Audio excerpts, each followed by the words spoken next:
یہ کہانی وہاں سے شروع ہوتی ہے جہاں انسان اکیلا بیٹھ کر اپنے ہی خیالوں سے ہار ماننے لگتا ہے۔ خاموش کمرہ، بوجھل دل اور ذہن میں بار بار گونجتی ایک ہی آواز، میں نہیں کر سکتا۔ نارمن ونسنٹ پیل اسی لمحے کو پکڑتے ہیں، اسی کمزوری کو، اور قاری کے ہاتھ میں آہستہ سے ایک چراغ تھما دیتے ہیں۔ وہ کہتے ہیں کہ انسان کی اصل جنگ دنیا سے نہیں، اپنے ذہن سے ہوتی ہے۔ اگر ذہن شکست مان لے تو طاقتور جسم بھی ہار جاتا ہے، اور اگر ذہن یقین سے بھر جائے تو کمزور انسان بھی پہاڑ ہلا سکتا ہے۔ یہ کتاب کسی جادوئی نسخے کی طرح شروع نہیں ہوتی، بلکہ ایک سادہ مگر گہری حقیقت سے پردہ اٹھاتی ہے کہ ہمارے خیالات ہی ہماری زندگی کی سمت طے کرتے ہیں۔ پیل قاری کو یہ احساس دلاتے ہیں کہ مثبت سوچ محض خوش فہمی نہیں، بلکہ ایک عملی طاقت ہے، ایسی طاقت جو اندر سے انسان کو دوبارہ کھڑا کر دیتی ہے۔ وہ حقیقی لوگوں کی کہانیاں سناتے ہیں، ایسے لوگ جو خوف، ناکامی اور مایوسی کے اندھیروں میں گم تھے، مگر جیسے ہی انہوں نے اپنے سوچنے کا انداز بدلا، ان کی زندگی نے بھی رخ بدل لیا۔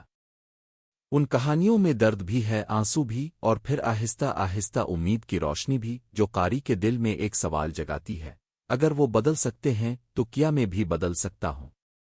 یہی سوال قاری کو کہانی کے اگلے بہاؤ میں لے جاتا ہے، جہاں مصنف ذہن کے اندر چھپے خوف کو بے نقاب کرتے ہیں۔ وہ بتاتے ہیں کہ زیادہ تر انسان اپنی ناکامی سے نہیں، ناکامی کے خوف سے ہارتے ہیں۔ منفی سوچ ایک خاموش زہر کی طرح ہوتی ہے، جو روز تھوڑا تھوڑا کر کے انسان کے اعتماد کو مار دیتی ہے۔ پیل نہایت نرم مگر مضبوط انداز میں یہ بات سمجھاتے ہیں کہ ایمان، یقین اور مثبت خود کلامی کس طرح اس زہر کا توڑ بن سکتی ہے۔ وہ کہتے ہیں کہ جب انسان بار بار خود سے یہ کہتا ہے کہ میں ناکام ہوں، تو ذہن اس بات کو سچ مان لیتا ہے۔ لیکن اگر وہی انسان خود سے یہ کہنا شروع کر دے کہ میں سیکھ رہا ہوں، میں بہتر ہو رہا ہوں، تو ذہن اسی راستے پر چل پڑتا ہے۔ یہاں کتاب ایک جذباتی موڑ لیتی ہے، کیونکہ قاری کو احساس ہوتا ہے کہ وہ خود بھی برسوں سے اپنے ہی خلاف گواہی دیتا آیا ہے۔ پیل دعا، شکر گزاری اور خاموش یقین کی بات کرتے ہیں، مگر مذہبی جبر کے بغیر، بلکہ ایک اندرونی سکون کے طور پر۔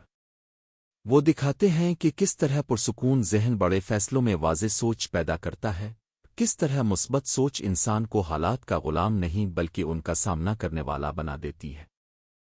کہانی میں ایک خاموش سا اعتماد پیدا ہو جاتا ہے، جیسے قاری کے اندر کوئی کہہ رہا ہو کہ شاید میں واقعی اپنے حالات سے بڑا ہوں۔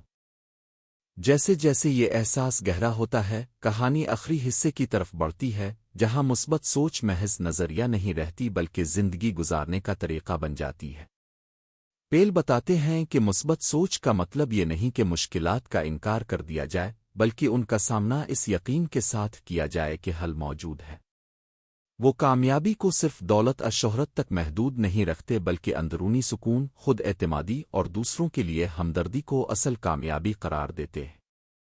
قاری کو یہ احساس ہونے لگتا ہے کہ مثبت سوچ انسان کو صرف مضبوط نہیں بناتی بلکہ نرم دل بھی بناتی ہے، کیونکہ جب انسان خود پر یقین کرنا سیکھ لیتا ہے تو وہ دوسروں کو بھی قبول کرنا سیکھ لیتا ہے۔ کہانی اپنے اختتام کی طرف بڑھتے ہوئے ایک گہرا سکون چھوڑ جاتی ہے، جیسے طوفان کے بعد خاموش فضا۔ پیل آخری لمحوں میں یہ پیغام دیتے ہیں کہ زندگی ہر دن ایک نیا موقع ہے، اور ہر صبح ذہن کو نئے یقین سے بھرنے کا ایک نیا آغاز۔ کتاب ختم ہو جاتی ہے، مگر قاری کے اندر ایک آواز باقی رہ جاتی ہے، جو اب کمزور نہیں بلکہ مضبوط ہے، جو اب یہ نہیں کہتی میں نہیں کر سکتا، بلکہ دھیرے مگر پختہ لہجے میں کہتی ہے: میں کوشش کروں گا، اور یہی میری طاقت ہے۔